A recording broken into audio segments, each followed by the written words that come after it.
Hello guys, I hope all you are doing great. So again today we are going to continue with our quality and question series. In today's lecture we are going to discuss two chapters. First is Finance Commission and second is our GST Council. Okay. So as you all been knowing about कि recently government of India ने 16 finance commission appoint किया है. तो ये जो picture आप देख रहे हैं ये मैंने फाइनेंस कमीशन की जो ऑफिशियल वेबसाइट है वहाँ से इसको स्क्रीनशॉट लिया है. तो ये जो आपके सामने दिख रही है ये आपकी चेयरपर्सन है और ये जो अदर लाइक 4 मेंबर्स है ये जो बैठे हैं ये क्या है 4 मेंबर्स है अदर 4 मेंबर्स. ठीक है.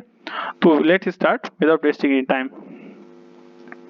सो first of all we all be knowing कि आर्टिकल कौन सा है finance commission, because finance commission क्या कॉन्स्टिट्यूशनल बॉडी है. तो आर्टिकल 280 इसकी बात करता है. It is very important article. First और कॉन्स्टिट्यूशन इसको बनाता है क्वाजी जुडिशियल बॉडी. हमने कई बार सुनते हैं कि क्वाजी जुडिशियल बॉडी होती है, क्वाजी जुडिशियल बॉडी ये होती है. ठीक है. तो उसका देखो मीनिंग क्या होता है कि ऐसी बॉडी जो लॉ के थ्रू मतलब लॉ के थ्रू बनी हो प्लस उसमें जो उसके क्या बोल सकते हैं सामने अपीयर हो रहे हैं उनको राइट डिसाइड करने का उसके पास पावर हो. तो basically any body is quasi judicial body which has two qualities. ठीक है. First is that body must be established by law. Secondly that body has the power to determine the rights of those who before who appear before it. Okay, so this is the meaning of quasi judicial body. Secondly हमारे लिए important ये कि ये बनती कैसे, like that is also important कि बनाता कौन है इसको. तो बेसिकली जो प्रेसिडेंट ऑफ इंडिया है वो एवरी 5th ईयर और एट अर्ली सच टाइम्स मतलब जब उनको लगे कि हाँ इससे पहले ही अपॉइंट कर दिया जाए तो इन जनरल 5 साल या 5 साल से पहले अपॉइंट कर दी जाती है फाइनेंस कमीशन को by the president of India. अब एज आई ऑलरेडी टोल्ड कि अपॉइंट कर दी जाती है तो प्रेसिडेंट अपॉइंट करते हैं और कितने टाइम तक वो अपने ऑफिस में रहेंगे वो डिसाइड करते हैं प्रेसिडेंट अपने ऑर्डर में और फिर से वो मतलब रीअपॉइंटमेंट के लिए भी एलिजिबल है. नेक्स्ट उनकी जो क्वालिफिकेशंस मेंबर्स की कौन मेंबर लाइक इसका पार्ट बनेगा मेंबर लाइक कौन सा पर्सन इसका मेंबर बन सकता है उसके लिए जो कॉन्स्टिट्यूशन ने पार्लियामेंट को पावर दे रखी है वो सारी चीज़ों की. तो पार्लियामेंट अकॉर्डिंग इसके लॉ बनाया है. तो ये कुछ लाइक क्वालिटीज है मतलब क्वालिफिकेशंस हैं जो उन मेंबर्स और चेयरमैन में होनी चाहिए. तो फर्स्ट चेयरमैन होना चाहिए पब्लिक चेयरमैन ऐसा हो जिसे पब्लिक अफेयर्स का नॉलेज हो. सेकंड 4 मेंबर्स है मतलब 4 मेंबर्स के अलग अलग इनमें से ये सारी क्वालिटीज हो सकती है. जैसे एक मेंबर क्या हो सकता है हाई कोर्ट का जज हो सकता है मतलब सिटिंग जज हो या एलिजिबल हो बनने लायक हो मतलब जिसके पास क्वालिटीज हो. सेकंड हो सकता है कि ऐसा पर्सन जिसके पास फाइनेंस और अकाउंट्स का नॉलेज हो. थर्ड मेंबर ऐसा हो जिसके पास फाइनेंशियल और साथ साथ एडमिनिस्ट्रेशन का नॉलेज हो. जैसे कोई आईएएस ऑफिसर बन सकता है यहाँ पे. सेकंड लाइक लास्ट है कि इकोनॉमिक्स का उसे स्पेशल नॉलेज हो जैसे डॉक्टर मनमोहन सिंह है. He is a very like special knowledge in economics right. So these are the 5 like qualifications for the chairman and the basically मतलब अलग अलग आप मेंबर्स की बात कर सकते हो. ठीक है. और तो ये बात है बस इतना से याद रखना. अब हमारे लिए इम्पोर्टेंट ये हो जाता है कि 1 सेकेंड जैसे पहले मैं आपको बता देता हूँ कि अभी कौन कौन हमारे लाइक मेंबर वगैरह हैं. तो रिसेंटली गवर्नमेंट ऑफ इंडिया ने क्या अपॉइंट किया है 16 फाइनेंस कमीशन. देखो ये पीआईबी की वेबसाइट से मैंने लिया इसको. ठीक है. तो देखो ये अपॉइंट किया इतनी डेट को जो भी है 30 जो भी है. तो इसके जो चेयरमैन है श्री अरविंद पंगारिया ये फॉर्मर वाइस चेयरपर्सन रह चुके हैं आपके नीति आयोग के. उनको चेयरमैन बनाए गए हैं और ऑब्वियसली प्रेसिडेंट अप्रूव किया गया प्रेसिडेंट द्वारा तभी बने. ये कुछ 4 मेंबर्स हैं अजय ना जो भी है ये इसको आप क्या पोज करके देख लीजिए. ठीक है. सिंपल है.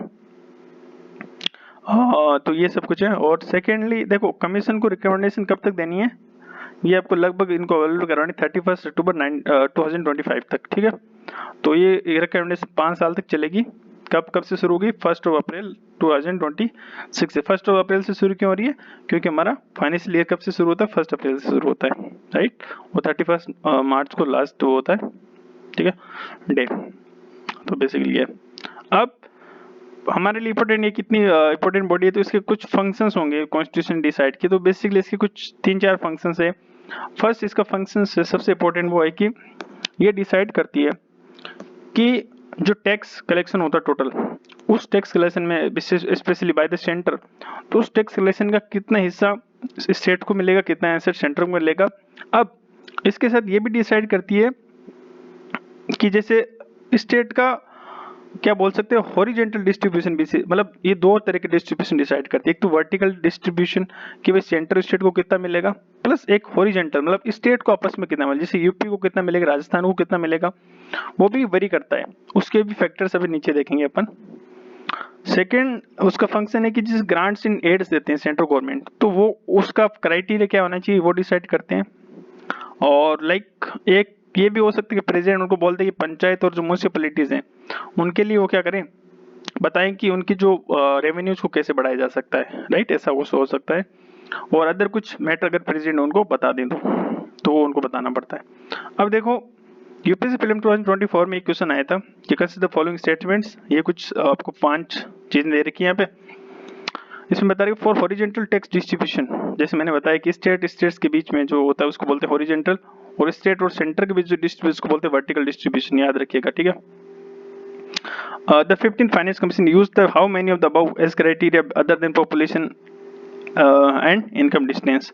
तो ये कुछ पॉपुलेशन एंड ये दो चीजें नहीं हमेशा रहती है, आप याद रखना। मतलब अभी हम देखेंगे, जैसे ये रहा, देखो आपको मैं दिखाता हूँ, ये मैंने उसको मतलब ये लिया है। तो देखो आप एक चीज यहाँ पे नोटिस करिएगा कि जैसे इनकम जो डिस्टेंस है वो अब तक के 11th फाइनेंस कमीशन 12, 13, 14, 15 सब ने यूज किया है इसको, देखो। और इसका क्राइटेरिया ऑलमोस्ट 50% के आसपास होता है, ठीक है, उससे कम ज़्यादा ही होता है, जैसे 62 या लाइक वट एवर। तो अराउंड 50% इनकम डिस्टेंस, मतलब इनकम डिस्टेंस का मतलब क्या होता है कि किसी स्टेट की लाइक डिमांड ये है, लाइक उसको जरूरत इतनी है और उसके पास पैसा इतना है, तो इसको बोलते हैं इनकम डिस्टेंस, राइट। इसके साथ ही population has always been a criteria, वो भी देखो वरी करती है। कुछ फाइनेंस कमीशन ने 1971 की जो आपकी बोल सकते सेंसस को जो है क्या बोल सकते हैं उसके बेस पे पॉपुलेशन डिसाइड, उसके बेस पे रेवेन्यू डिसाइड किया है। और 2011 की जो लास्ट हमारी सेंसस हुई थी उसके बेस पे भी। तो बेसिकली हमें ये पता होना चाहिए कि कुछ कुछ जो मतलब फाइनेंस कमीशन उन्होंने इसको प्रायोरिटी ज़्यादा दी है। क्यों दी, इसका रीज़न ये है कि 1971 के बाद आपने देखा होगा कि ये गवर्नमेंट को ये लगा कि हमें पॉपुलेशन कंट्रोल पे फोकस करना चाहिए, ठीक है। तो उसके बाद क्या हुआ, तो जो हमारे साउथ के स्टेट्स हैं उन्होंने स्पेशली क्या किया, स्पेशल इनिशिएटिव्स लिए, ठीक है, जिससे पॉपुलेशन कम हो। तो एक्चुअली में उन्होंने अच्छा काम किया, बट होता क्या अभी होता एक्चुअली में क्या है कि अभी पॉपुलेशन देखो साउथ के स्टेट्स की तो मतलब स्टेबलाइज है एक तरह से, ठीक है, बट अभी जो हमारा नॉर्थ आप बोल सकते हैं नॉर्थ स्टेट्स हैं उनकी पॉपुलेशन अभी भी इंक्रीज हो रही है, that is not stabilize, right. But तो अब उल्टा नुकसान हुआ ना, इन्होंने मतलब साउथ के स्टेट्स ने क्या किया, अच्छा काम किया, बट उनको रिवॉर्ड मिलना चाहिए रेदर देन पनिशमेंट।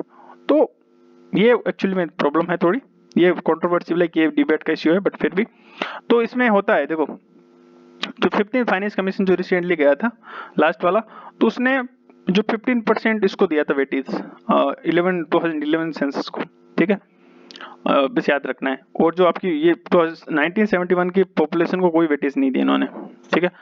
इसके साथ ही आपको ये याद रखना है जिससे धीरे धीरे अपन क्लाइमेट चेंज के लिए ज़्यादा सेंसिटिव होते जा रहे हैं, तो उसके लिए देखो फॉरेस्ट कवर में जैसे 14th ने मतलब फर्स्ट टाइम इसका वो किया, ठीक है, बोल सकते प्रोविजन किया कि इसको इंक्लूड किया फॉरेस्ट कवर को। बट आपको ये पता होना चाहिए कि फॉरेस्ट कवर से कुछ नहीं होता, जैसे पेड़ खड़े कर दिए या सब कुछ ऐसे, मतलब ऑब्वियसली वो फर्क पड़ता है, बट ऐसी जो स्टेटिक्स और क्या बोलते हैं स्टेट्स होते हैं ज्यादा, ठीक है, ग्राउंड लेवल पे उसका क्या फर्क है। इसके साथ जो अदर जो बायोडाइवर्सिटीज होती है एनिमल की बायोडाइवर्सिटी, बर्ड्स की, ठीक है, तो उसको कवर नहीं करता फॉरेस्ट कवर, जबकि फॉरेस्ट इकोलॉजी ये बड़े कंप्रहेंसिव चीज है। तो जो 15 फाइनेंस कमीशन उसने 10% वेटेज दिया फॉरेस्ट एंड इकोलॉजी को, ठीक है। तो आप बोल सकते हो कि धीरे धीरे हमारा जो इको फ्रेंडली जो आप बोल सकते हैं वो चीजें बढ़ रही है, that's why the weightage also been given.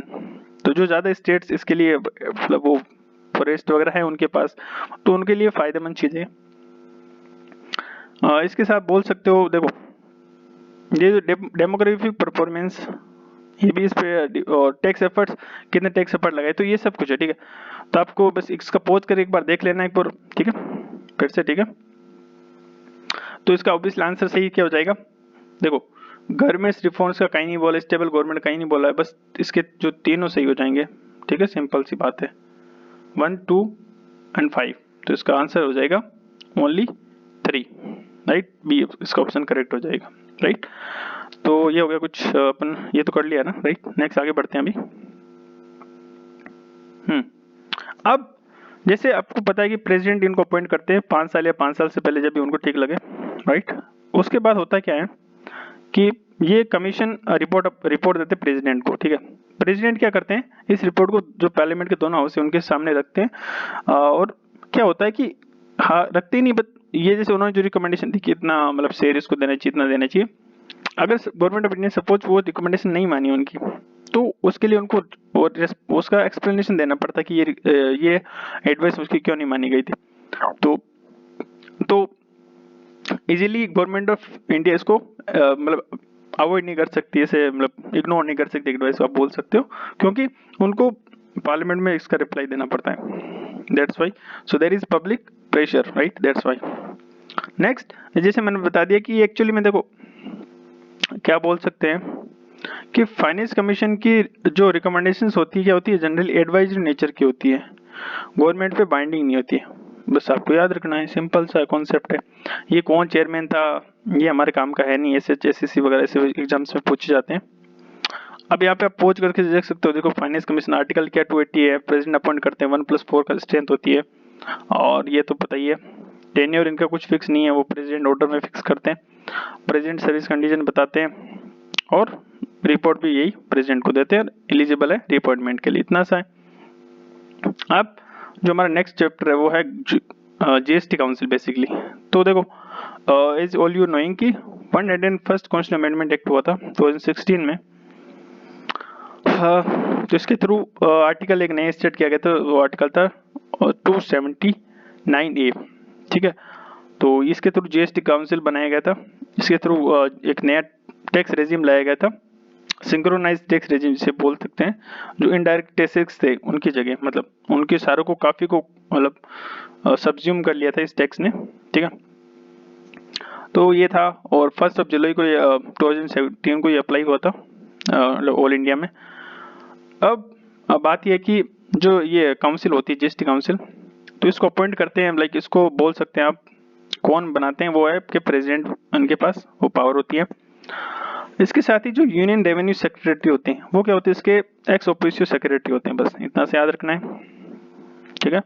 तो देखो यहाँ पे याद रखना, रेवेन्यू सेक्रेटरी मतलब देखो यहाँ पे फाइनेंस जो मिनिस्ट्री होती है उसमें देखो काफी डिपार्टमेंट्स होते हैं, रेवेन्यू फाइनेंस ऐसे, ठीक है। तो उसमें एक रेवेन्यू डिपार्टमेंट, तो उनके सेक्रेटरी जो होते हैं वो इसके आपके सेक्रेटरी होते हैं जीएसटी काउंसिल के, ठीक है। अब हमारे लिए इंपॉर्टेंट ये है कि इसका कंपोजिशन क्या है। देखो ऑब्वियसली इसका देखो मिशन विजन फंक्शन हमारे काम का वो सब कुछ ठीक है, पता ही होता है ऑब्वियसली। अब काम की जो चीज एग्जाम परस्पेक्टिव से वो है कि इसका कंपोजिशन क्या है। तो इसके देखो कौन कौन इसके मेंबर्स होते हैं, हमारे लिए इंपॉर्टेंट यूनियन फाइनेंस मिनिस्टर, जो वो कहती है जनरली लाइक ऑलवेज इसकी चेयरपर्सन होती है, प्लस यूनियन मिनिस्टर जो स्टेट इंचार्ज ऑफ रेवेन्यू और फाइनेंस के होते हैं वो भी इसके मेंबर होते हैं, प्लस एवरी स्टेट से जो मिनिस्टर मतलब जनरली फाइनेंस या टैक्सेशन या कोई भी मिनिस्टर जो स्टेट गवर्नमेंट अपॉइंट करती है वो इसके मेंबर होते हैं, मतलब एवरी गवर्नमेंट से कोई भी एक मिनिस्टर इसके मेंबर होता है। जैसे 28 स्टेट है तो 28 स्टेट्स लाइक उसके क्या हो जाएंगे, लाइक 28 इसके मेंबर हो जाएंगे मिनिस्टर स्टेट लेवल पे, और 30 मेंबर्स हो गए टोटल, ठीक है। इसके साथ ही मतलब वो वाइस चेयरपर्सन चूज करते हैं अपने में से कोई एक ही, ठीक है। तो टर्म भी डिसाइड करते हैं। अब इसका वर्किंग कैसे होता है ये भी थोड़ा इंपॉर्टेंट है। तो इसके लिए कोरम एक होता है, कोरम मतलब इसको मीटिंग कंडक्ट करने के लिए कितने मेंबर्स जरूरी होते हैं। जैसे लोकसभा में 1/10 होता है, लोकसभा में ये होता है 1/10 होता है, ठीक है, ऐसे लोग पार्लियामेंट में। तो वैसे ही क्या होता है कि कोरम इसमें एक्चुअली टोटल 50 मेंबर्स होने चाहिए, मतलब 50% मेंबर्स वहाँ पे होने चाहिए। जैसे 30 टोटल, तो 15 मेंबर वहाँ पे अवेलेबल होने चाहिए एक मीटिंग को कंडक्ट करने के लिए। और जो भी डिसीजन लेते हैं कि कौन से लाइक चीज़ पे कितना टैक्स लगेगा, कौन सा कमोडिटी पे कितना टैक्स लगेगा, सर्विस पे वट एवर, तो उस पर वो उसको डिसीजन लेने के लिए उसको 3/4 मतलब उसको वोट मिलनी चाहिए, परसेंट प्लस वोटिंग, मतलब 75% वोट अगर उसको मिलेंगे तभी वो डिसीजन पास होगा, ठीक है। मतलब प्लस जो मतलब मेंबर ऑफ जो परसेंट वोटिंग हुई उस बेस पे, ना कि टोटल पे, ठीक है। प्लस हमें ये पता होना चाहिए कि सेंट्रल गवर्नमेंट का वेटेज कितना है, स्टेट गवर्नमेंट कितना है। तो सेंट्रल गवर्नमेंट का 1/3 वेटेज होता है टोटल वोट्स का, और स्टेट गवर्नमेंट का 2/3 वेटेज होता है टोटल वोट्स का। याद रख सकते हैं इतना सा। अब ये आपको पता है जीएसटी रेट्स फिक्स करती है, ये सब कुछ तो पता ही है, इतना तो बेसिक आइडिया होता ही है। अब हमारे लिए एक काम का ये है कि जैसे अभी करंटली क्या है कि पेट्रोलियम जैसे क्रूड ऑयल, डीजल वगैरह, इन पे क्या नहीं लगता है, जीएसटी नहीं लगता है, जीएसटी लगता नहीं है। बट फ्यूचर में जीएसटी काउंसिल के पास पावर है कि वो बता सकती है कि कब इसके ऊपर जीएसटी लगना है। जैसे नेचुरल गैस जो अपने सीएनजी वगैरह यूज करते हैं, एविएशन फ्यूल जो एयरप्लेन वगैरह यूज होते हैं, तो उन पे जीएसटी कब लगाना है तो ये डिसाइड कर सकते हैं बेसिकली। सो ये गाइस हमारा डिस्कशन था फाइनेंस कमीशन और जीएसटी काउंसिल से related. Thank you guys for your time, take care, bye bye.